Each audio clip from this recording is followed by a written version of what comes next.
में आप सभी का स्वागत है। हमने टेस्ट नंबर 4 तक कंप्लीट कर लिया था। टेस्ट नंबर 5 को आने में बहुत ज़्यादा देरी हो गई है। एक्चुअली में क्या हुआ कि टेस्ट नंबर 5 का जो आंसर की था उसमें उसके एक्सप्लेनेशन में कुछ जो है गड़बड़ियाँ पाई गई थी, तो उस वजह से उसके करेक्शन में काफ़ी ज़्यादा देरी हो गई है। तो टेस्ट नंबर 5 इसलिए अभी तक अपलोड नहीं किया जा सका है। तो अब हम क्या करेंगे कि टेस्ट नंबर 6 को ही कंटिन्यू करते हैं। टेस्ट नंबर 5 के जैसे ही करेक्शन कंप्लीट होते हैं उसके पीडीएफ में जो है आप सभी लोगों को टेलीग्राम चैनल पर प्रोवाइड करा दूंगा। ठीक है, तो आज हम टेस्ट नंबर 6 से अपने पेड टेस्ट सीरीज़ को आगे कंटिन्यू करेंगे। ठीक है, तो चलिए देखते हैं क्वेश्चन नंबर 1 क्या कहता है हमारा। क्वेश्चन नंबर 1 कहता है कि निम्नलिखित कथनों पर विचार कीजिए। पहला कथन है Sagittarius A star event horizon telescope EST द्वारा चित्रित किया जाने वाला पहला सुपरमैसिव ब्लैक होल है।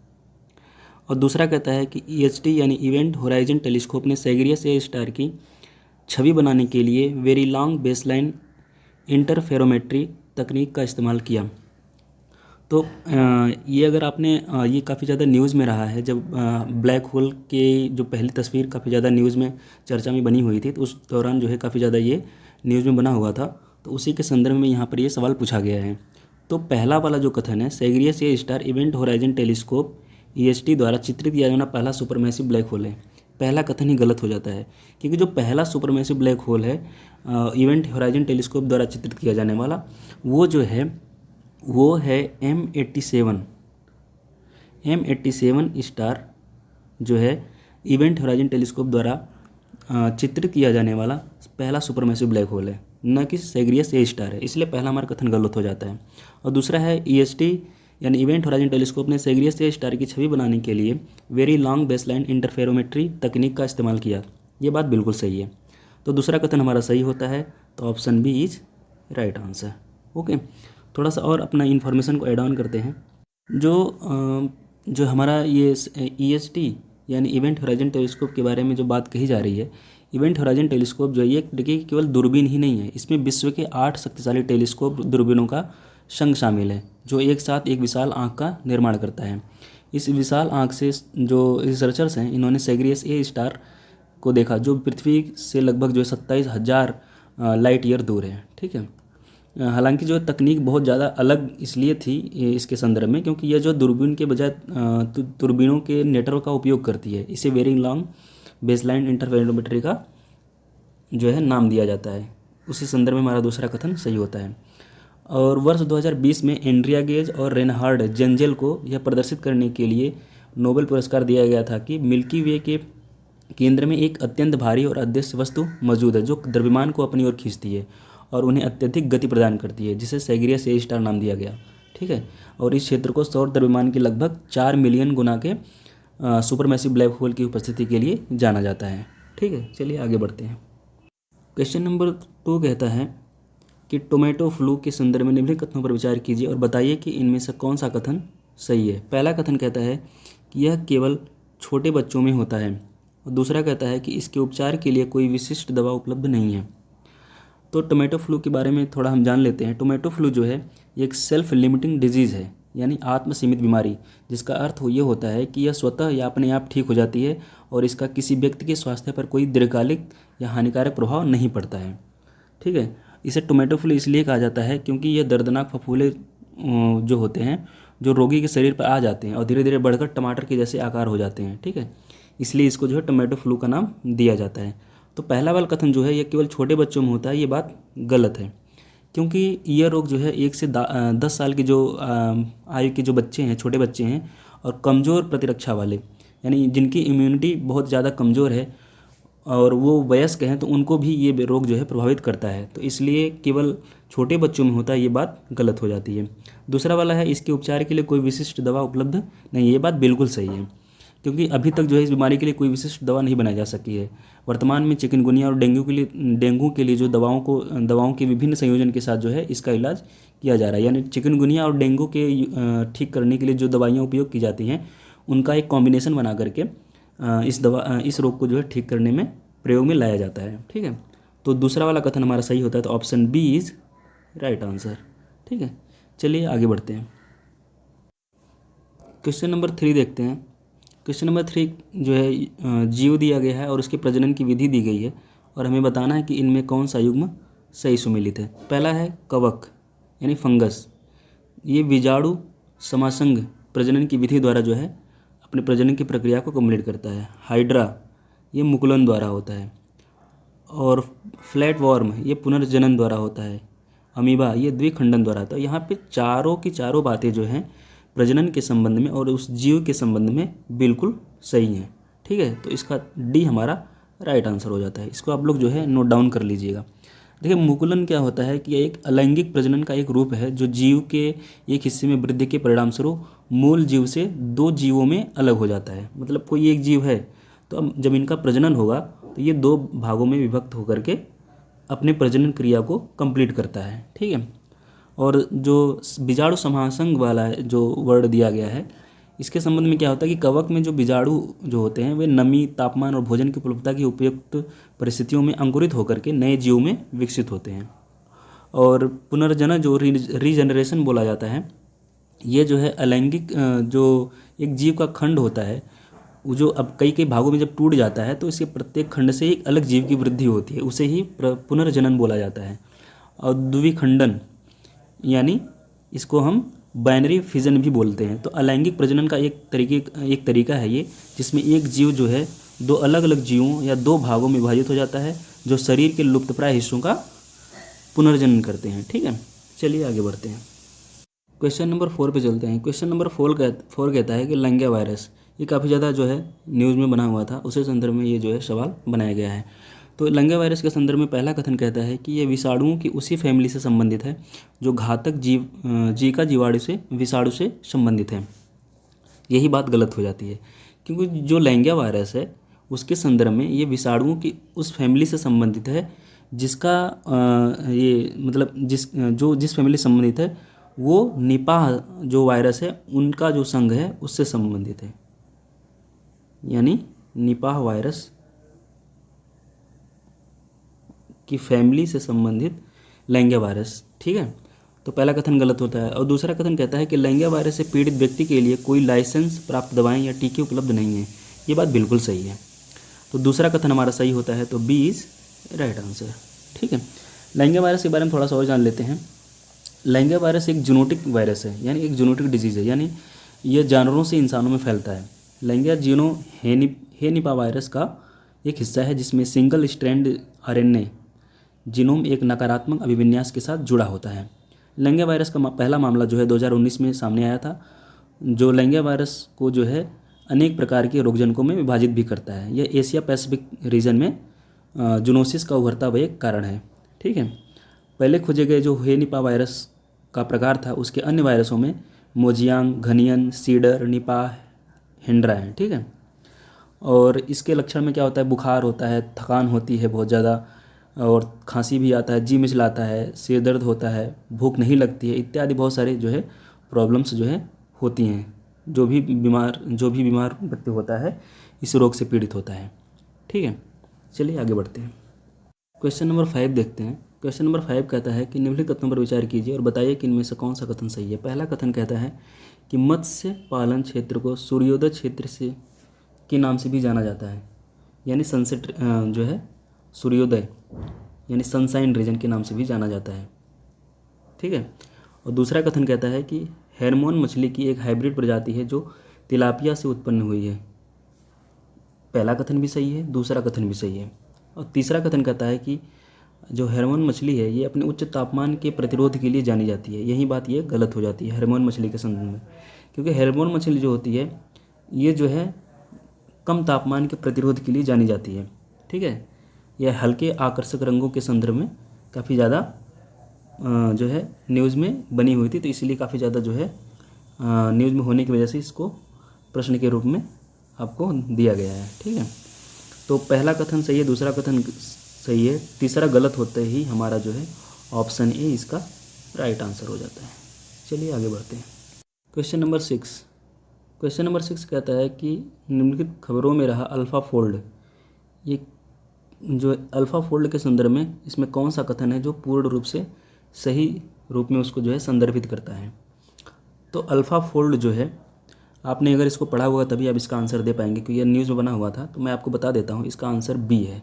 यह एक आर्टिफिशियल इंटेलिजेंस आधारित प्रोटीन संरचना भविष्यवाणी उपकरण है। ठीक है, ये जो है डीप न्यूरल नेटवर्क नामक जो है कंप्यूटर सिस्टम पर आधारित होता है। जैसे अल्फाफोल्ड को इनपुट के रूप में प्रोटीन अनुक्रमों के साथ जो है भंडारित किया जाता है। जब प्रोटीन अनुक्रम एक छोर से प्रवेश करते हैं तो अनुमानित त्रिआयामी यानी 3 डायमेंशन के स्ट्रक्चर में एक दूसरे के माध्यम से ये बाहर आ जाते हैं। ठीक है, चलिए आगे बढ़ते हैं। क्वेश्चन नंबर 7 देखते हैं। क्वेश्चन नंबर 7 कहता है कि निम्नलिखित कथन पर विचार कीजिए और बताइए कि इनमें से कौन सा कथन सही है। पहला कथन है, आनुवंशिक इंजीनियरिंग एक जीव में समलक्षण यानी फिनोटाइप परिवर्तन लाने के लिए आनुवंशिक परिवर्तन करने पर विचार करती है। ये जो है साइंस एंड टेक्नोलॉजी से दिया गया क्वेश्चन है। तो ये पहला कथन सही है, देखिए। ठीक है, आनुवंशिक इंजीनियरिंग यानी जेनेटिक इंजीनियरिंग भी बोला जाता है इसको। जेनेटिक इंजीनियरिंग के संदर्भ में जो पहला कथन दिया गया है सही है, बिल्कुल सही है। दूसरा कथन कहता है कि जैव प्रक्रम इंजीनियरिंग के अंतर्गत खुले वातावरण में सूक्ष्म जीवों का विकास शामिल है।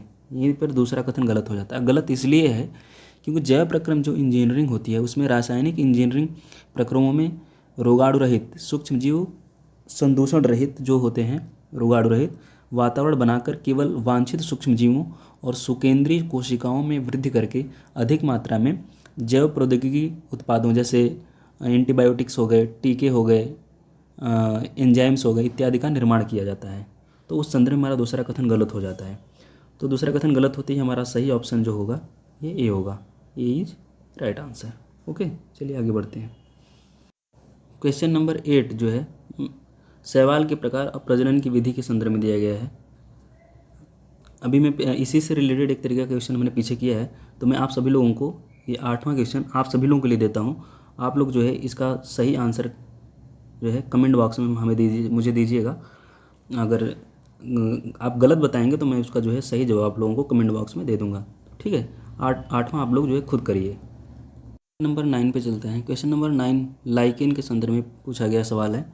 लाइकेन के संदर्भ पहला कथन कहता है, हमें बताना है कि इनमें से कौन सा कथन सही है। पहला कथन कहता है कि लाइकेन के शैवाली घटकों को कवकांश या माइक्रोबायंट कहते हैं। लाइकेन जो होता है और कवक लाइकेन और कवक जो है सिम्बायोटिक रिलेशनशिप में रहते हैं, यानी ये सहजीवी संबंध के रूप में अपना जीवन यापन करते हैं। ठीक है, वे लाइकेन जो है उनको भोजन उपलब्ध कराता है और जो कवक होता है उनके साथ में रह करके वो उनसे भोजन ग्रहण करता है। ठीक है, लाइकेन जो है भोजन कैसे बनाता है, क्योंकि लाइकेन जो है ये क्या बोलते हैं उसको, प्रकाश संश्लेषण के माध्यम से जो है अपने भोजन को बनाता है और उसी के संदर्भ में लाइकेन को सुरक्षा प्रदान करने के रूप में कवक जो है उसके साथ रहता है। तो उसको जो है एक तरीके का साथ मिल जाता है और उन दोनों का एक सिम्बायोटिक रिलेशन बन जाता है। ठीक है, पहला कथन लाइकेन के शैवाली घटकों को कवकांश और माइक्रोबायंट कहते हैं, ये पहला कथन गलत है। क्योंकि शैवाल घटक को जो है शैवालांश तथा कवक के घटक को माइक्रोबायंट कहते हैं, यानी कवकांश कहते हैं। तो यहीं पर यह पहला कथन गलत हो जाता है। और दूसरा कथन कहता है माइक्रोबायंट में पोषण का एक विषम पोषी तरीका है, दूसरा कथन बिल्कुल सही है। और तीसरा कथन है लाइकेन की अनुपस्थिति इंगित करती है कि क्षेत्र प्रदूषित है। ये बात बिल्कुल सही है, क्योंकि एक लाइकेन जो है एक इंडिकेटर का काम भी करता है। तो 9वें का अगर हमारा पहला कथन गलत होता है तो दूसरा और तीसरा इसका सही होता है, यानी option B is right answer. चलिए आगे बढ़ते हैं।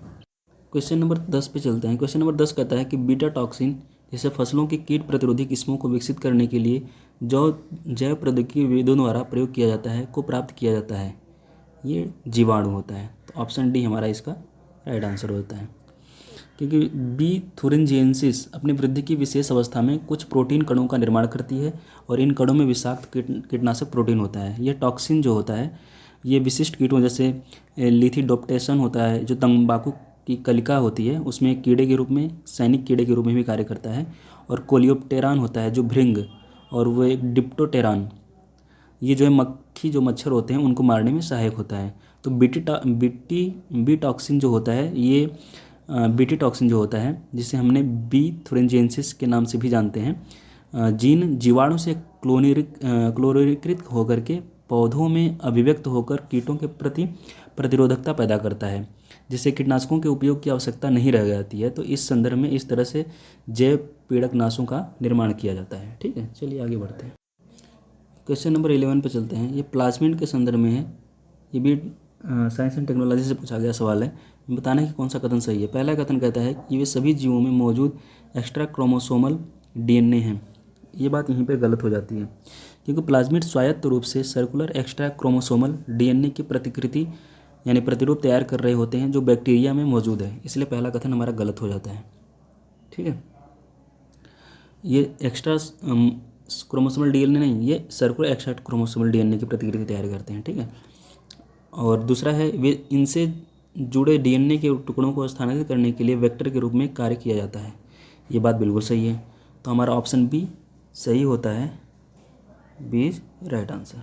ओके, चलिए आगे बढ़ते हैं। क्वेश्चन नंबर 12 पे चलते हैं। क्वेश्चन नंबर 12 कहता है कि निम्नलिखित कथनों पर विचार कीजिए और बताइए कि इनमें से कौन सा कथन सही है। यह एक तरीके से स्पोर्ट्स से पूछा गया सवाल है। आप सभी लोगों को ज्ञात है कि पिछले काफ़ी जो है दो तीन बार से जो है स्पोर्ट्स से पूछे सवाल भी पूछे जा रहे हैं हमारे प्रीलिम्स के एग्ज़ाम में। ठीक है, तो उसी के संदर्भ में जो हमें ये सवाल बनाया गया है। तो पहला कथन है कि राष्ट्रमंडल खेल 2022 में भारतीय महिला टीम ने महिलाओं की लॉन बॉल्स प्रतिस्पर्धा में देश को पहला स्वर्ण पदक जीता है। और दूसरा कथन कहता है, ये बात तो बिल्कुल सही है। देखिए, लॉन बॉल खेल लॉन टेनिस का एक प्रकार है। ये बात बिल्कुल गलत है, क्योंकि लॉन बॉल जो है ये अक्सर 10 पिन बॉलिंग या कर्लिंग के शीतकालीन खेल का मिश्रण माना जाता है। इसलिए ये जो है लॉन टेनिस का प्रकार नहीं है। तो दूसरा कथन गलत होते ही हमारा ऑप्शन ए जो है इसका राइट आंसर हो जाता है। ठीक है, चलिए आगे बढ़ते हैं। क्वेश्चन नंबर 13, निम्नलिखित में से कौन सी आनुवंशिक इंजीनियरिंग प्रौद्योगिकी में प्रयोग किए जाने वाली प्रक्रिया नहीं है। ठीक है, जीन क्लोनिंग ये है, रिकॉम्बिनेंट डीएनए प्रिपरेशन ये भी है, जीन ट्रांसफ़र यानी जीन स्थानांतरण ये भी है, डीएनए फिंगरप्रिंटिंग ये नहीं है। तो हमारा ऑप्शन डी जो है इसका राइट आंसर हो जाता है। अब ये क्यों नहीं है मैं आपको बताता हूँ। क्योंकि जो डीएनए फिंगरप्रिंटिंग है ये एक न्यूक्लियर एक आणविक उपकरण है जो किसी को डीएनए में विशिष्टता का विश्लेषण करने और पहले से मौजूद संदर्भित डीएनए के साथ इसकी तुलना करने की अनुमति देता है। यह कोई आनुवंशिक इंजीनियरिंग प्रक्रिया नहीं है, क्योंकि इस पद्धति में डीएनए का कोई भी हिस्सा संपादित नहीं होता है। इसलिए हमारा डी इसका राइट आंसर होता है। चलिए आगे बढ़ते हैं। क्वेश्चन नंबर 14, ये हंगर स्टोन्स के संदर्भ में पूछा गया सवाल है और हमें बताना है कि इनमें से कौन सा कथन सही नहीं है हंगर स्टोन्स के संदर्भ में। ठीक है, तो पहला कथन है ये असामान्य भूवैज्ञानिक चिन्हक हैं जो प्रागैतिहासिक काल के संदर्भ में अंतर्दृष्टि प्रदान करते हैं। दूसरा कथन है ये पत्थर 15वीं से 19वीं शताब्दी तक जर्मनी और अन्य जर्मन बस्तियों की नदियों में समाये हुए थे। और तीसरा है ये आमतौर पर मध्य यूरोप में पाए गए हैं। ये देखिए, ये बात तो बिल्कुल सही है, यानी ये मध्य यूरोप में पाए गए हैं और ये जल के अभाव और भोजन की उपलब्धता के बीच के संबंध को संकेत देते हैं। तो देखिए सी और डी बिल्कुल सही है, तो हमें बी में थोड़ा सा जो है सोचना पड़ सकता है। तो मैं बता देता हूँ कि हंगर स्टोन्स के संबंध में बी वाला कथन भी सही है, तो बचता है ए। तो ए ही जो हमारा एक जवाब है, जो कथन है यही गलत है। ये असामान्य भूवैज्ञानिक चिन्ह है जो प्रागैतिहासिक काल के संबंध में अंतर्दृष्टि प्रदान करते हैं। हंगर स्टोन्स के संबंध में यही बात यहाँ पर गलत हो जाती है। ठीक है, क्योंकि जो है हंगर स्टोन जो मध्य यूरोप में सामान्य हाइड्रोलॉजिकल मार्कर हैं, वे आज की पीढ़ी को पूर्व में हुई भीषण जल की कमी की याद दिलाते हैं। ठीक है, तो चलिए आगे बढ़ते हैं। क्वेश्चन नंबर 15, पेनिनसुलर रॉक अगम के संदर्भ में निम्नलिखित पर विचार कीजिए और बताइए कि इनमें से कौन सा कथन सही है। पहला है यह एक प्रकार की उद्यान छिपकली है जिसकी दक्षिण भारत में प्रबल उपस्थिति है। ये काफ़ी न्यूज़ में बना हुआ था। ठीक है, उसीलिए सवाल पूछा गया। दूसरा है इसे IUCN रेड लिस्ट में कम चिंतनीय श्रेणी के रूप में वर्गीकृत किया गया है। ठीक है, कम चिंतनीय मतलब हुआ लीस्ट कंसर्न। ठीक है, तो ये बातें दोनों सही हैं यहाँ पे, तो हमारा सी इसका राइट आंसर हो जाता है। ठीक है, चलिए आगे बढ़ते हैं। क्वेश्चन नंबर 16 पे चलते हैं। क्वेश्चन नंबर 16 कहता है कि निम्नलिखित में विचार कीजिए और बताइए कि इनमें से कितने युग्म सही सुमेलित हैं। एंजाइम दिया गया है और उसकी कोशिका से संबंधित जो है बातें दी गई हैं। और हमें बताना है कि इनमें से कौन सा युग्म सही सुमेलित है। लाइसोजाइम जो एंजाइम होता है ये पौधों से संबंधित है? नहीं, ये जीवाणुओं से संबंधित है, तो ये हमारा गलत हो जाता है। काइटिनेज कवक से संबंधित है? बिल्कुल, काइटिनेज जो है कवक से ही संबंधित है, तो ये बात बिल्कुल सही है। सेल्यूलोज पादप कोशिका से संबंधित है, ठीक है, जीवाणु से नहीं है, तो ये भी हमारा गलत हो जाता है। यानी अगर इन दोनों को हम इंटरचेंज कर दें एक दूसरे से तो पहला और तीसरा भी सही हो जाएगा, लेकिन हमें बताना है कि इनमें कितने युग्म सही हैं। तो केवल एक ही युग्म सही है जो काइटिनेज कवक के संदर्भ में दिया गया, तो ऑप्शन बी हमारा इसका राइट आंसर हो जाता है। चलिए आगे बढ़ते हैं। क्वेश्चन नंबर 17 पीरियड पॉवर्टी के संदर्भ में पूछा गया है और हमें बताना है कि इनमें से कौन सा कथन सही है। पहला है, यह उस स्थिति को संदर्भित करता है जब कोई व्यक्ति जिसे सैनिटरी उत्पादों की आवश्यकता होती है उन्हें वहन नहीं कर सकता है। ये बात बिल्कुल सही है पीरियड पॉवर्टी के संदर्भ में। दूसरा है, फिनलैंड दुनिया का पहला ऐसा देश बन गया है जिसने फ्री पीरियड प्रोडक्ट के उपयोग के अधिकार की कानूनी रूप से रक्षा प्रदान किया हुआ है। ठीक है, ये फिनलैंड नहीं है, ये स्कॉटलैंड है। अगर यहाँ स्कॉटलैंड होता तो ये ऑप्शन सही होता, इसलिए गलत हो जाता है। ठीक है, फिनलैंड ना होकर के स्कॉटलैंड होगा। ठीक है, और तीसरा कथन कहता है कि भारत में सूची योजना सबला कार्यक्रम मासिक धर्म की स्वच्छता से संबंधित है। ये बात बिल्कुल सही है। तो पहला और तीसरा कथन सही होते ही हमारा ऑप्शन डी इसका राइट आंसर हो जाता है। चलिए आगे बढ़ते हैं। क्वेश्चन नंबर 18 में दिया गया, हाल ही में खबरों में रही पेन प्लस रणनीति यानी पेन प्लस स्ट्रेटजी के संदर्भ में कौन सा कथन सही है। पेन प्लस के संदर्भ में गैर संचारी रोग यानी नॉन कम्युनिकेबल डिजीज़, ठीक है, गैर संचारी रोग, तो हमारा ऑप्शन सी इसका राइट आंसर है। ठीक है, चलिए आगे बढ़ते हैं। क्वेश्चन नंबर 19 हाल ही खबरों में देखा गया CSA6 संदर्भित है। ये जीन से संबंधित है, ये नए पहचाने गए जीन से संबंधित है। हमारा ऑप्शन ए इसका राइट आंसर हो जाता है। ठीक है, चलिए आगे बढ़ते हैं। क्वेश्चन नंबर 20 हमें बताना है कि अर्थगंगा परियोजना के कार्यक्षेत्र के संदर्भ में ये चारों कथन दिए गए हैं, इसमें से कौन कौन से कथन सही हैं। तो शून्य बजट प्राकृतिक खेती यानी जीरो बजट नेचुरल फार्मिंग, पहला कथन सही है। कीचड़ और अपशिष्ट जल का मुद्रीकरण और पुनः उपयोग, ये भी बात सही है। हाट बनाकर आजीविका सृजन के अवसर, ये भी बात सही है। आसपास के क्षेत्रों में गंगा की सांस्कृतिक विरासत और पर्यटन को बढ़ावा देना, ये भी बात सही है। तो हमारा ऑप्शन डी इसका जो है सही हो जाता है। क्वेश्चन नंबर 21 प्रतिबंध एंजाइमों के संदर्भ में निम्नलिखित कथनों पर विचार कीजिए और बताइए कि इनमें से कौन सा कथन सही है। पहला है, एंडोन्यूक्लियस DNA के सिरों के न्यूक्लियोटाइड को हटाते हैं जबकि एक्सोन्यूक्लियस DNA के भीतर विशिष्ट स्थिति में कटौती करते हैं। प्रतिबंध एंजाइमों के संदर्भ में हमें बात बतानी है। ठीक है, तो हमारा पहला ही कथन गलत हो जाता है। गलत इसलिए होता है क्योंकि जो एक्सोन्यूक्लियस एंजाइम होते हैं वो DNA के सिरे से न्यूक्लियोटाइड को अलग करते हैं, जबकि एंडोन्यूक्लियस जो DNA होते हैं वो DNA को भीतर विशिष्ट स्थलों पर काटते हैं। यानी ये जो कथन लिखा गया है ये आपस में एक दूसरे से एक्सचेंज कर दिए गए हैं, इसलिए पहला कथन गलत हो जाता है। दूसरा है, प्रत्येक प्रतिबंध एंडोन्यूक्लियस DNA में एक विशिष्ट पैलिंड्रोमिक न्यूक्लियोटाइड अनुक्रम को पहचानता है, तो दूसरा कथन सही है इस संदर्भ में। तो दूसरा कथन सही होते ही हमारा ऑप्शन बी इसका राइट आंसर हो जाता है। ठीक है, चलिए आगे बढ़ते हैं। क्वेश्चन नंबर 22 में पूछा गया है कि वन्य जीव अभयारण्य दिए गए और उससे संबंधित राज्य पूछे गए हैं कि ये जो वन्य जीव अभयारण्य हैं यानी वाइल्ड लाइफ सेंचुरीज है ये उसी स्टेट में स्थित है या नहीं। तो पहला है रानीपुर, तो रानीपुर जो है उत्तर प्रदेश में ही है, ये बात बिल्कुल सही है। दूसरा है चांगथांग जो है अरुणाचल प्रदेश में नहीं है, ये लद्दाख में है। ठीक है, और तीसरा है नरसिंहगढ़ मध्य प्रदेश, ये बात बिल्कुल सही है। तो ये गलत हुआ, पहला और तीसरा सही है, तो दो इसके युग्म सही हैं, तो option B is right answer. चलिए आगे बढ़ते हैं। क्वेश्चन नंबर 23 गैबोन के संदर्भ में पूछा गया है, किस देश के साथ सीमा साझा करता है। ठीक है, पहला है कैमरून, दूसरा है इक्वेटोरियल गिनी, तीसरा है कांगो।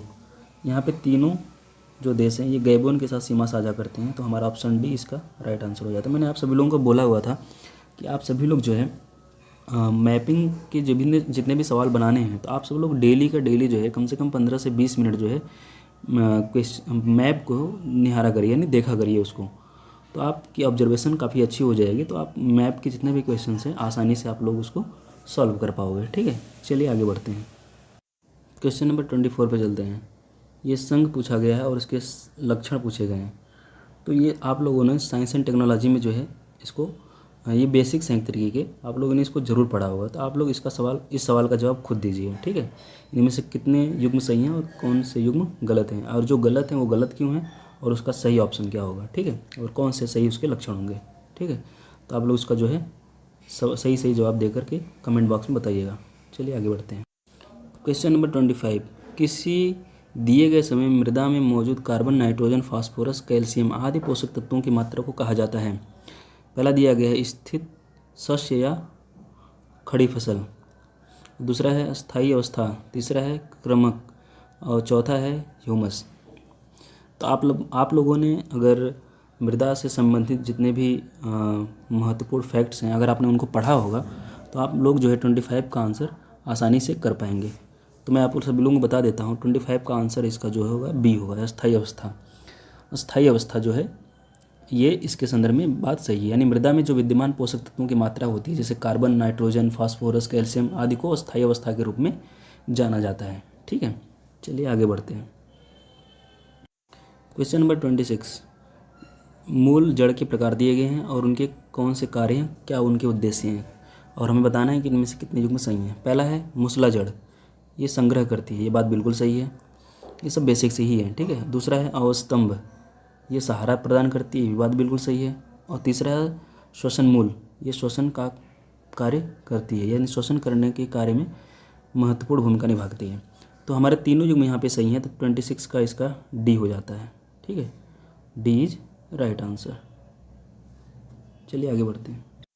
क्वेश्चन नंबर 27 कहता है कि बैटरी अपशिष्ट प्रबंधन नियम 2022 के संदर्भ में निम्नलिखित कथनों पर विचार कीजिए और बताइए कि इनमें से कौन सा कथन सही है। पहला है इन नियमों में केवल पोर्टेबल बैटरी, ऑटोमोटिव बैटरी और औद्योगिक बैटरी को ही कवर किया गया है, ये बात गलत है। इन नियमों में सभी तरीके की जो बैटरियां हैं जैसे कि इलेक्ट्रिक वाहन battery, portable battery, automotive battery, औद्योगिक बैटरी, इन सभी को कवर किया गया, तो इसलिए पहला कथन गलत हो जाता है। दूसरा कहता है कि अपशिष्ट बैटरियों के संग्रहण और पुनर्चक्रण या नवीनीकरण का दायित्व अंतिम उपभोक्ता का होगा, ये बात गलत है, क्योंकि जो दूसरा वाला कथन दिया गया है इसमें जो है बैटरी के निर्माता और अपशिष्ट बैटरियों के संग्रह और पुनर्चक्रण और नवीनीकरण करने के साथ कचरे से प्राप्त सामग्री का उपयोग नई बैटरियों के निर्माण करने के लिए जिम्मेदार होंगे। ठीक है, यानी EPR जिसे जो काफ़ी ज़्यादा जो है न्यूज़ में बना भी हुआ था, ये नियम विस्तारित निर्माता extended producer responsibility EPR extended producer responsibility, यानी जो उत्पादक है, जो निर्माता है, वो निर्माता ही जो है अपशिष्ट बैटरियों के संग्रह और पुनर्चक्रण के नवीनीकरण के संदर्भ में जो है बैटरियों के निर्माण में महत्वपूर्ण भूमिका निभाएगा। तो हमारा दूसरा कथन गलत हो जाता है, तो ऑप्शन डी इसका राइट आंसर हो जाता है। ठीक है, चलिए आगे बढ़ते हैं। अब 28 में कहता है कि वह नौजवान भारत सभा की सदस्य थी, उन्होंने वर्ष 1928 में ब्रिटिश पुलिस अधिकारी जॉन पी सॉन्डर्स की हत्या के बाद भगत सिंह की लाहौर से भेष बदलकर भागने में मदद की थी। बाद में भगत सिंह राजगुरु सुखदेव की फांसी का बदला लेने के लिए उन्होंने पंजाब के पूर्व गवर्नर लॉर्ड हैली को मारने का असफल प्रयास किया। अब हमें बताना है कि इस संदर्भ में कौन सा व्यक्तित्व है जो सही रूप में सही वर्णन करता है।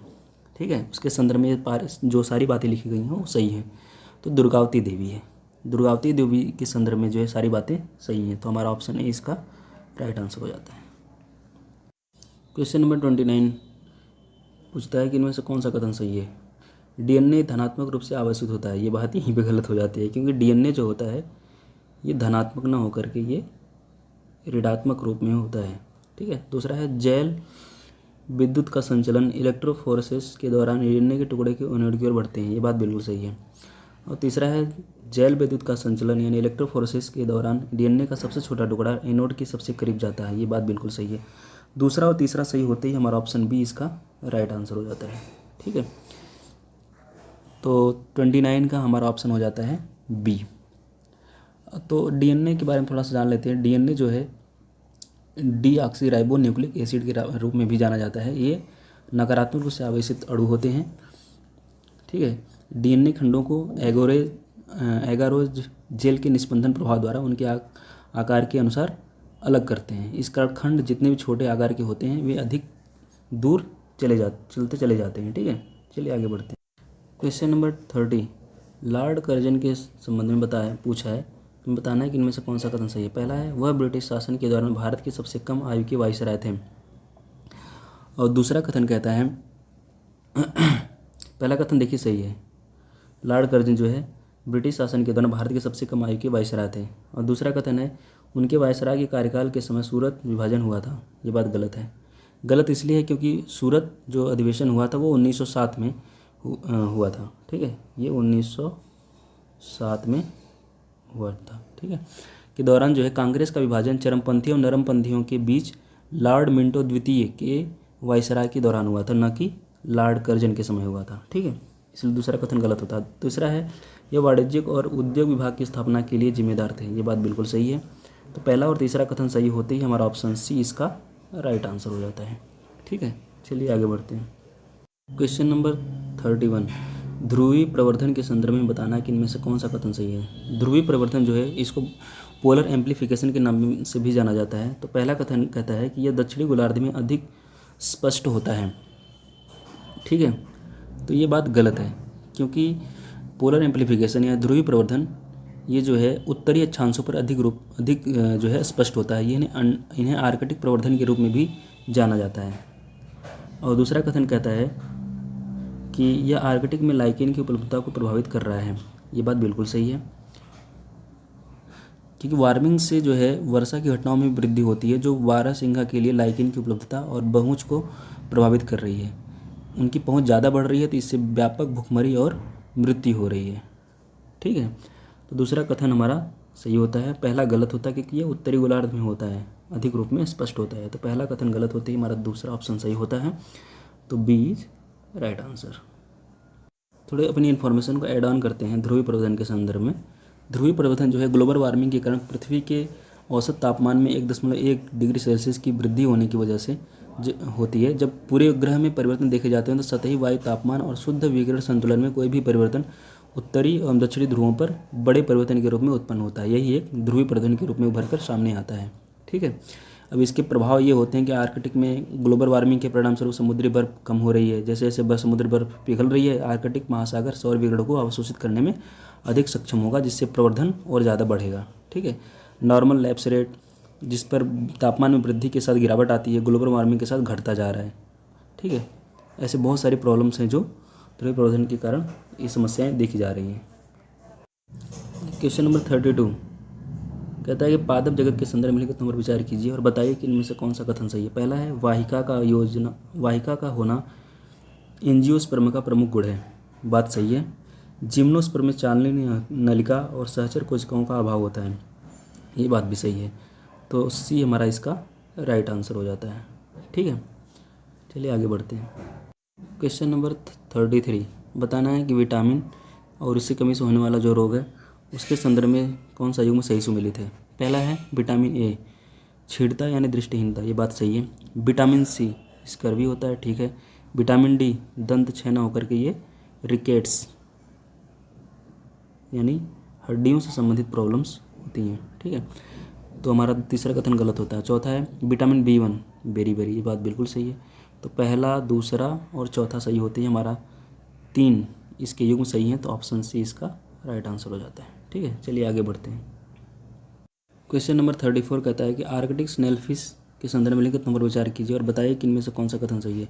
आर्कटिक स्नेलफिश काफ़ी ज़्यादा जो है न्यूज़ में बनी हुई थी, तो इसलिए इसके संदर्भ में सवाल पूछा गया है। पहला कथन कहता है यह एकमात्र ध्रुवीय मछली है जिसमें जैव संदीप्ति यानी बायोल्यूमिनेसेंट का गुण होता है। ये बात बिल्कुल सही है। दूसरा है इसके रक्त में एक विशेष एंटीफ्रीज प्रोटीन होता है। ये भी बात बिल्कुल सही है। और तीसरा है ग्लोबल वार्मिंग इसे सब जीरो टेम्परेचर में जीवित रहने के लिए मदद कर रही है। ये बात गलत है गलत इसलिए क्योंकि ग्लोबल वार्मिंग आर्कटिक के जल को गर्म कर रही है। बढ़ी हुई जैव विविधता जो गर्म जल को उच्च अक्षांशों पर लाती है, प्रतिस्पर्धा को बढ़ा सकती है, जिससे खाद्य श्रृंखला में मछलियों की स्थिति खतरे में पड़ सकती है। ठीक है, इसलिए हमारा तीसरा कथन गलत हो जाता है। तो पहला और दूसरा सही होते ही हमारा ऑप्शन ए इसका राइट आंसर हो जाता है। चलिए आगे बढ़ते हैं। क्वेश्चन नंबर 35, निम्नलिखित पर विचार कीजिए। वैज्ञानिक दिए गए हैं और उनका कौन सा योगदान रहा है, उसके संदर्भ में बताना है कि इनमें से कितने युग्म जो है सही सुमेलित हैं। पहला है एंटोन वान ल्यूवेनहॉक। ठीक है, तो एक काम करिए, आप लोग जो है इस सवाल का जवाब मुझे जो है कमेंट बॉक्स में दीजिए, क्योंकि यह एक तरीके का जो है स्टैटिक क्वेश्चन है, फैक्चुअल क्वेश्चन है, तो आप लोग इसका जवाब दीजिए। आप लोगों ने पढ़ा जरूर होगा। ठीक है, चलिए आगे बढ़ते हैं। क्वेश्चन नंबर 36 कहता है कि निम्नलिखित कथन पर विचार कीजिए और बताइए कि इनमें से कौन सा कथन सही है। पहला है रूपांतरण एक प्रक्रिया है जिसके द्वारा डीएनए के एक खंड को परपोषी जीवाणु में प्रवेश कराते हैं। ये बात बिल्कुल सही है।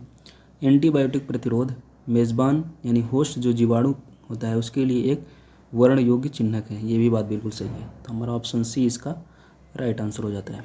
थोड़ी सी और अपनी इन्फॉर्मेशन को ऐड ऑन करते हैं। ट्रांसफॉर्मेशन यानी रूपांतरण एक प्रक्रिया है जिसमें डीएनए के एक खंड को परपोषी जीवाणु में प्रवेश कराया जाता है, जिसमें वेक्टर को सिलेक्टेबल मार्कर की आवश्यकता भी होती है, जिसे वर्ण योग्य चिन्हक बोला जा रहा है। जो अरूपांतर जो जन्य है यानी नॉन ट्रांसफॉर्मेंट्स जो हैं उनकी पहचान करके उन्हें समाप्त करने में सहायक उपयोग में लाए जाते हैं और उनकी चयनात्मक वृद्धि को होने दिया जाता है साथ में। सामान्यतः एम्पिसिलिन, क्लोराम्फेनिकॉल इत्यादि जो है केनामाइसिन जैसे प्रतिजैविक एंटीबायोटिक्स हैं कि प्रतिरोध कोडित करने में यानी इनकोडिंग करने वाले जीन उपयोगी सिलेक्टेबल मार्कर के रूप में जाने जाते हैं। ठीक है, सामान्य जो होस्ट सेल्स होते हैं इनमें से किसी भी प्रतिजैविक के प्रति प्रतिरोध नहीं शो करते हैं। चलिए आगे बढ़ते हैं। क्वेश्चन नंबर 37 एंजाइम वर्ग के संदर्भ में बताना है कि इनमें से कौन सा कथन सही है। पहला है लाइगेज जल अपघटन के अतिरिक्त विधि द्वारा एंजाइम क्रियाधारकों के से समूहों के अलग होने के लिए उत्प्रेरित करते हैं।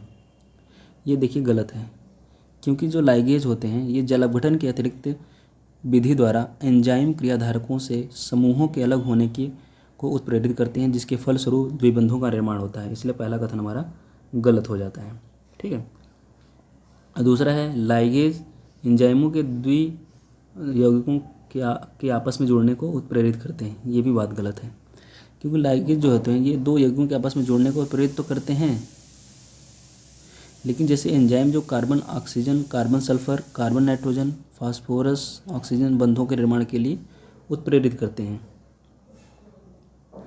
ठीक है, इसलिए दूसरा कथन भी गलत है।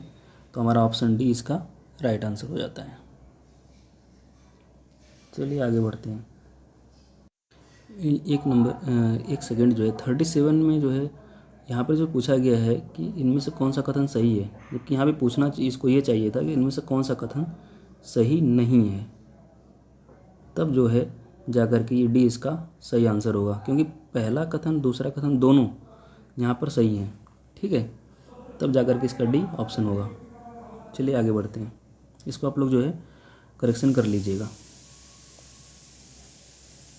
क्वेश्चन नंबर 38 उनका जन्म 15 अगस्त 1872 को कलकत्ता में हुआ था और यह एक प्रसिद्ध योगी, दृष्टा, दार्शनिक, कवि और भारतीय राष्ट्रवादी थे। उन्होंने कैम्ब्रिज विश्वविद्यालय में प्रवेश लिया, जहां 2 शास्त्रीय और कई आधुनिक यूरोपीय भाषाओं में पारंगित हुए। 1892 में उन्होंने बड़ौदा में और कलकत्ता में विभिन्न प्रशासनिक पदों पर कार्य किया। 1902 और 1910 तक उन्होंने भारत में अंग्रेजों से मुक्त कराने के लिए संघर्ष किया। अंग्रेजों ने उन्हें 3 बार गिरफ्तार भी किया, 2 बार देशद्रोह और 1 बार युद्ध छेड़ने की साजिश रचने के आरोप में। उन्हें वर्ष 1908 में अलीपुर षड्यंत्र मामले में कैद किया गया था। ब्रिटिश शासन से छुटकारा पाने की उनकी व्यवहारिक रणनीतियों ने उन्हें भारतीय राष्ट्रवाद के पैगंबर के रूप में चिन्हित किया। उनकी कुछ साहित्यिक कृतियों में शामिल हैं the future revolution of man and Savitri और लीजेंड एंड सिंबल। तो हमें इसी को जो है संदर्भ बनाकर हमें बताना है कि ये किसके संदर्भ में ये बात कही जा रही है। ठीक है, तो पहला है इसमें अश्विनी कुमार दत्त, दूसरा है गोपाल बाबा वालंगकर, तीसरा है प्रोमोथा मित्तर और चौथा है अरविंदो घोष। ठीक है, अब आप लोगों को बताने इसमें कौन सा है, तो मैं बता देता हूँ कि ये अरविंदो घोष के संदर्भ में ये बात बिल्कुल सही है। ठीक है, चलिए आगे बढ़ते हैं। क्वेश्चन नंबर 39, धान के बौनापन के संदर्भ में बताना कि इनमें से कौन सा कथन सही नहीं है। पहला है southern rice black streaked dwarf virus प्रेरक एजेंट है, ये बात बिल्कुल सही है। दूसरा है यह वाइट बैग्ड प्लांट हॉपर द्वारा प्रेषित होता है, ये बात भी सही है। यह केवल धान की प्रजातियों में पाया जाता है, ये यहीं पर ये बात गलत हो जाती है। अभी मैं बताता हूँ ये गलत क्यों है। और तीसरा है कि चौथा है कि शुरुआती बोई गई धान की फसलों में बीमारी के लक्षण अधिक प्रमुख रूप में परिलक्षित होते हैं। तो ए, बी और डी यानी 3 इसमें कथन सही हैं। तो हमारा सी जो है बताना है कि सी कौन सा, इसमें कौन सा गलत है। तो सी हमारा इसका राइट आंसर हो जाता है क्योंकि सी गलत है। ठीक है, अब सी इसलिए गलत है क्योंकि क्या है इसमें जो क्योंकि जो है ये केवल धान की प्रजातियों में ही नहीं पाया जाता है। यह जो है धान के अलावा खरपतवार, कई प्रकार के जो खरपतवार होते हैं उनमें भी ये पाया जाता है। ठीक है, चलिए आगे बढ़ते हैं। क्वेश्चन नंबर 40, लघु उपग्रह प्रक्षेपण यान यानी SSLV small satellite launch vehicle SSLV के संदर्भ में बताना कि इनमें से कौन सा कथन सही है। ठीक है, पहला है यह 3 चरणों वाला प्रक्षेपण यान है, ये बात बिल्कुल सही है। दूसरा है इसका प्रणोदन ठोस और तरल दोनों प्रकार के ईंधनों द्वारा संचालित होता है, ये बात यहाँ तक तो ठीक है, लेकिन ये तरल नहीं, ये केवल ठोस प्रकार के ईंधनों द्वारा ही संचालित होता है। ठीक है, तो इसलिए हमारा दूसरा कथन गलत हो जाता है। New space India limited NSIL SSLV launch सेवाएं प्रदान करने के लिए उत्तरदायी एकमात्र एजेंसी है, ये बात बिल्कुल सही है। पहला और तीसरा हमारे कथन सही है, तो हमारा सी इसका राइट आंसर हो जाता है। ठीक है, चलिए आगे बढ़ते हैं, थोड़ा सा और जान लेते हैं। जो है SSLV जो होता है ये लोअर अर्थ ऑर्बिट में 500 किलोमीटर तक पेलोड ले जाने में एक प्रक्षेपण यान है। यह अन्य प्रक्षेपण यानों की तुलना में छोटा और हल्का होता है। यह जो है 3 चरणों वाला यान है जिसमें 500 किलोग्राम द्रव्यमान के उपग्रह को लॉन्च करने की क्षमता होती है। ठीक है, और इसके बहुत सारे लाभ हैं, जैसे ऑन डिमांड लॉन्च, कम परिक्रमण समय लेता है और प्राप्ति और संचालन की लागत काफ़ी अनुकूल है। ठीक है, चलिए आगे बढ़ते हैं। क्वेश्चन नंबर 41, नोवा इजेक्टा के संदर्भ में लिखित कथन पर विचार कीजिए और बताइए कि इनमें से कौन सा कथन सही है। पहला है नोवा इजेक्टा के साथ ब्रह्मांडीय धूल का उत्सर्जन होता है, ये बात बिल्कुल सही है। और दूसरा है ब्रह्मांडीय धूल की तुलना में तारों के बीच धूल यानी इंटरस्टेलर डस्ट के निर्माण में कम समय लगता है, ये बात यहीं गलत हो जाती है। ये गलत इसलिए है क्योंकि ब्रह्मांडीय धूल तारों के बीच की धूल की तुलना में विस्फोटक के बाद 30 से 100 दिनों के भीतर कुछ नई जगहों पर बन जाती है। ठीक है, इसमें जो है विस्फोट के बाद 30 से 100 दिनों में के भीतर नई जगहों पर बनने का मतलब यह है जिससे बनने में आमतौर पर हजारों साल लग जाते हैं, इसलिए हमारा कम समय जो दिया गया यही गलत हो जाता है। तो हमारा ऑप्शन ए इसका जो है राइट आंसर हो जाता है। थोड़ा नोवा इजेक्टा के बारे में जान लेते हैं। नोवा इजेक्टा जो है यह नोवा के अंतः विस्फोट की एक घटना है। नोवा का आशय जो है बाइनरी जो इंटरस्टेलर प्रणाली है में एक श्वेत वामन वाइट डॉर्फ तारे की सतह पर विस्फोट होना है। नोवा का मतलब यही होता है। ठीक है, जो वाइट डॉर्फ जो स्टार्स होते हैं बाइनरी सिस्टम में जब इनका बहुत तेज़ी से विस्फोट होता है तो उसे नोवा बोला जाता है जी। ठीक है, नोवा तब होता है जब वाइट स्टार जो होता है जो कभी साधारण रहे तारे के सघन का केंद्र हुआ करता था अपने पास के तारों से गैस खींच लेता है। जब श्वेत वामन तारा की सतह पर पर्याप्त गैस एकत्रित हो जाती है तो इससे विस्फोट हो जाता है। इसी को हम जो है अक्सर जो है सुपरनोवा बोल देते हैं। नोवा के विस्फोट से पहले इसमें कार्बन, नाइट्रोजन और ऑक्सीजन जैसे कुछ तत्वों की प्रचुर मात्रा भी पाई जाती है। ठीक है, नोवा इजेक्टा के साथ ब्रह्मांडीय धूल का उत्सर्जन होता है, ये बात बिल्कुल सही है, हमने तो पढ़ ही लिया अभी, पहले कथन में ही था। चलिए आगे बढ़ते हैं। क्वेश्चन नंबर 42 कहता है कि निम्नलिखित कथनों पर विचार कीजिए और बताइए कि इनमें से कौन सा कथन सही है। पहला है मेंढक त्वचा के माध्यम से पानी में सांस लेते हैं, ये बात बिल्कुल सही है। दूसरा कथन कहता है कि तिलचट्टे में पेसड़ी घिसाड़ भोजन के कणों को पीसने में मदद करता है, ये भी बात बिल्कुल सही है। केंचुए में दोनों प्रकार के लैंगिक जननांग एक ही जीव में होते हैं, ये बात बिल्कुल सही है। तीनों कथन हमारे सही हैं, तो हमारा ऑप्शन डी इसका राइट आंसर हो जाता है। क्वेश्चन नंबर 43, यहाँ फसलों की किस्में दी गई है और उनके रोग प्रतिरोधक दिए गए हैं। हमें बताना है कि इनमें से कितने युग्म सही सुमेलित हैं। ठीक है, पहला है हिमगिरी। हिमगिरी जो है एक गेहूं की फसल है। इसके समय में जो रोग प्रतिरोधक है वो पर्ण और धारे कीट है। तो ये बात बिल्कुल सही है। और दूसरा कथन दिया गया है कि पूसा कोमल। पूसा कोमल जो है ये लोबिया की एक फसल है, एक तरीके की फसल है, उसकी किस्म है जो जीवाणुई अंगमारी के संदर्भ में दी गई है। ये भी बात बिल्कुल सही है, ये रोग प्रतिरोधक के रूप में कार्य करती है। पूसा सदाबहार। पूसा सदाबहार जो है एक मिर्च की एक किस्म है जिसमें तंबाकू मोजक वायरस के संदर्भ में बात कही गई है। तो यहाँ पे ये भी बात सही है। चौथा है पूसा स्वर्णिम। पूसा स्वर्णिम जो है इसको करण राई भी बोला जाता है, जो सरसों की एक फसल है, सरसों की एक किस्म है। यहाँ पे कुंचित अंगमारी कृष्ण विगलन दिया गया है। तो यहीं पर ये बात गलत हो जाती है क्योंकि ये श्वेत कीट के संदर्भ में ये बात सही होती। यहाँ पे कुंचित अंगमारी कृष्ण विगलन दिया गया है, इसलिए यहाँ पे चौथा इसका कथन गलत हो जाता है। तो हमारे 3 युग्म इसके जो है सही हैं। तो option C is right answer. Question number 44 कहता है कि निम्न में से कौन सा कथन सही है। पहला है अधिकांश परजीवी रोगजनक होते हैं। बात सही है। रोगजनकों के लिए आवश्यक है कि परपोषी के भीतरी वातावरण के अनुसार अपने को अनुकूलित कर ले। ये भी बात बिल्कुल सही है। एलिसा टेस्ट से टाइफाइड ज्वर की पुष्टि की जाती है। ये आप तो सभी लोगों को पता होगा। एलिसा टेस्ट में टाइफाइड ज्वर के लिए एलिसा टेस्ट नहीं किया जाता है। एलिसा टेस्ट जो है ज़्यादातर एड्स जिसको होता है, HIV एड्स होता है, उनमें काफ़ी ज़्यादा प्रयोग में लाया जाता है इस टेस्ट को। ठीक है, और टाइफाइड ज्वर के लिए जो है विडाल टेस्ट होता है, विडाल टेस्ट। ये तो आप सभी लोगों को पता होगा। ठीक है, इसलिए तीसरा कथन गलत होता है। तो हमारा ऑप्शन जो होता है पहला और दूसरा सही होते हैं। हमारा ऑप्शन ए इसका राइट आंसर हो जाता है। चलिए आगे बढ़ते हैं। क्वेश्चन नंबर 45 कहता है कि जूट की फसल के संदर्भ में निम्नलिखित कथनों पर विचार कीजिए और बताइए कि इनमें से कौन सा कथन सही है। पहला है इसकी खेती दक्षिण पश्चिम एशिया और ब्राज़ील में की जाती है। ये बात तो सही है। साउथ वेस्ट एशिया और ब्राज़ील। ठीक है। और दूसरा है भारत विश्व में जूट से बनी वस्तुओं का सबसे बड़ा उत्पादक है। ये बात बिल्कुल सही है। और जबकि चीन कच्चे जूट का सबसे बड़ा उत्पादक, यहीं पर यह बात गलत हो जाती है। ये चीन नहीं होगा, यहाँ बांग्लादेश होगा। बांग्लादेश अगर यहाँ पर लिखा होता तो ये बात सही होती। ठीक है, तो दूसरा कथन गलत है, यानी बांग्लादेश जो है कच्चे जूट का सबसे बड़ा उत्पादक है। ठीक है, तो ऑप्शन ए इसका राइट आंसर हो जाता है। चलिए आगे बढ़ते हैं। क्वेश्चन नंबर 46 कहता है कि कोशिका विभाजन के संदर्भ में बताइए कि इनमें से कौन सा कथन सही नहीं है। केंद्रक के विभाजन को कैरियोकाइनेसिस कहा जाता है। ये बात बिल्कुल सही है और हमें बताना है कि सही नहीं है। ठीक है, पहला सही है। कैरियोकाइनेसिस साइटोकाइनिन से पहले आता है। ये भी बात बिल्कुल सही है। अंतरावस्था कोशिका चक्र का सबसे लंबा चरण है। ये भी बात बिल्कुल सही है। एस चरण के दौरान प्रोटीन संश्लेषण होता है। और जब तीनों सही हो गए तो डी ही बचता है, तो यही गलत होगा। ठीक है, तो इसका जो 46 है तो 46 का इसका डी हो जाता है।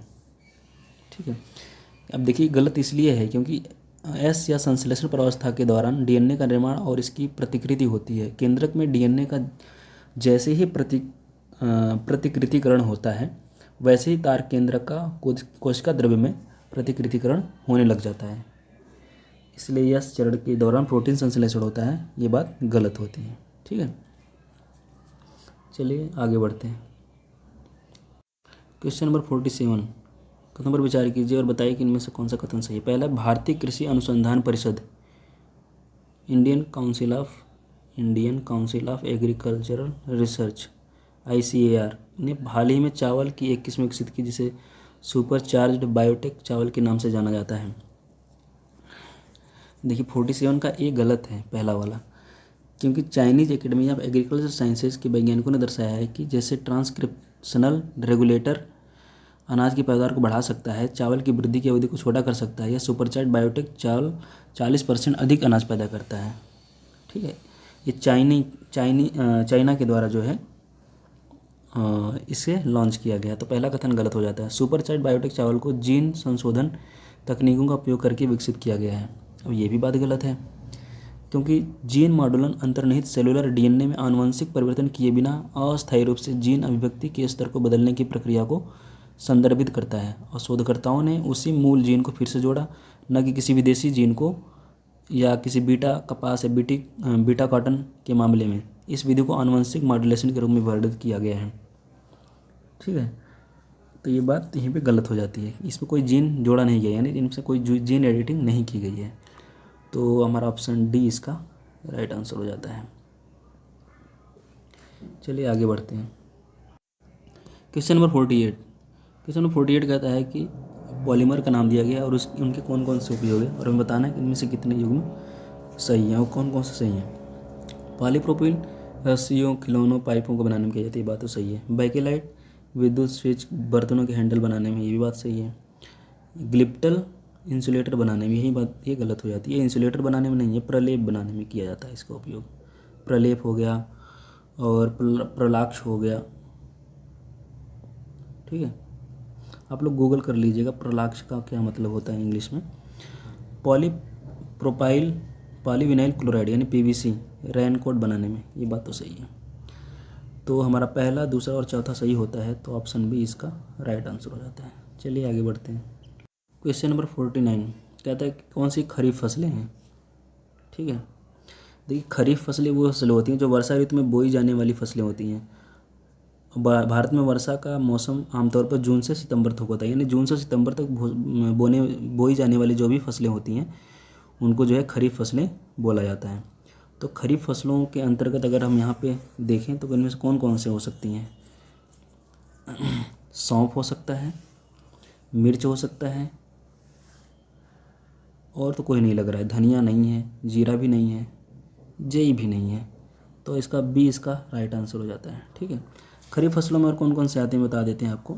धान हो गया, ग्वार हो गया, कैस्टर, नागाली, कॉटन, मिर्च, कपास, ज्वार, तिल, सोयाबीन, मक्का, उड़द, बाजरा, अरहर, मूंगफली, सौंफ, ये सब जो फसलें हैं इन्हें खरीफ फसलें बोला जाता है। ठीक है, और जो रबी की फसलें होती हैं उनमें मक्का, लूसर्न, जीरा, यानी ये जो जीरा है ये रबी की फसल है। रबी की फसल यानी ये जो है अक्टूबर नवंबर के दौरान जो है इनको बोया जाता है। ठीक है, तो और बाकी जो ये धनिया वनिया है ये भी इसी में आ जाता है। ठीक है, चलिए आगे बढ़ते हैं। क्वेश्चन नंबर 50 कहता है कि पायरीन के संदर्भ में निम्न कथन पर विचार कीजिए और बताइए कि इनमें से कौन सा कथन सही है। पहला है यह एक non cyclic aromatic carbon hydrocarbon है, ये बात गलत है। अब गलत इसलिए है क्योंकि पायरीन एक यौगिक है जिसमें बेंजीन के 4 रिंग लगे होते हैं। इसका मतलब है कि ये पॉलीसाइक्लिक कंपाउंड है, न कि ये नॉन साइक्लिक है, इसलिए पहला कथन गलत होता है। और यह एक कार्सिनोजेनिक के साथ साथ एक म्यूटेजेन भी है। कार्सिनोजेनिक मतलब जो कैंसर काज करते हैं, यानी जिनकी वजह से जो है कैंसर की प्रॉब्लम हो सकती है। तो दूसरा वाला तो कथन तो सही है, तो बी इसका राइट आंसर होता है। ठीक है, पायरीन के बारे में थोड़ा और जान लेते हैं। पायरीन जो होता है ये म्यूटोजेनिक होता है। म्यूटोजेनिक बता दिया मैंने आपको, यानी म्यूटेशन होता है इसके माध्यम से कैंसर काज कर सकता है। ये काफ़ी ज़्यादा जो है PAH यानी पॉलीसाइक्लिक एरोमेटिक हाइड्रोकार्बन के अत्यधिक विषैले वर्ग से संबंधित होते हैं। ठीक है, और ये मिट्टी, जल, वातावरण जैसे पर्यावरणीय मैट्रिक्स में जमा हो जाते हैं, जिसके परिणाम स्वरूप व्यापक पर्यावरण प्रदूषण होता है, जिससे क्या होता है इन्वायरमेंटल मैट्रिक्स के पर्याप्त उपचार की आवश्यकता होती है। कवकों में विशेष एंजाइम होते हैं जो पायरीन का निम्नीकरण कर सकते हैं। ठीक है, तो देखिए आज हमने 50 क्वेश्चंस कंप्लीट कर लिए हैं पहले ही पार्ट में। तो आगे कोशिश करेंगे कि जो दूसरा पार्ट बनेगा हमारा, तो दूसरे पार्ट में बाकी के 50 क्वेश्चंस भी कंप्लीट कर लेंगे, यानी हमारे टेस्ट नंबर 6 जो है कंप्लीट हो जाएगा। ठीक है, चलिए आज यहीं तक हम रखते हैं इसको। आप लोग अपना ख्याल रखिएगा, अच्छे से पढ़ाई करते रहिएगा। ठीक है, अब एग्ज़ाम्स भी बिल्कुल करीब ही हैं एक तरह से देखा जाए तो। जैसे ही दिसंबर कंप्लीट होगा तो जनवरी फरवरी निकलने में ज़्यादा टाइम नहीं लेगा, इसलिए आप लोग अच्छे से जो है तैयारी में लग जाइएगा। ठीक है, चलिए चलते हैं, धन्यवाद।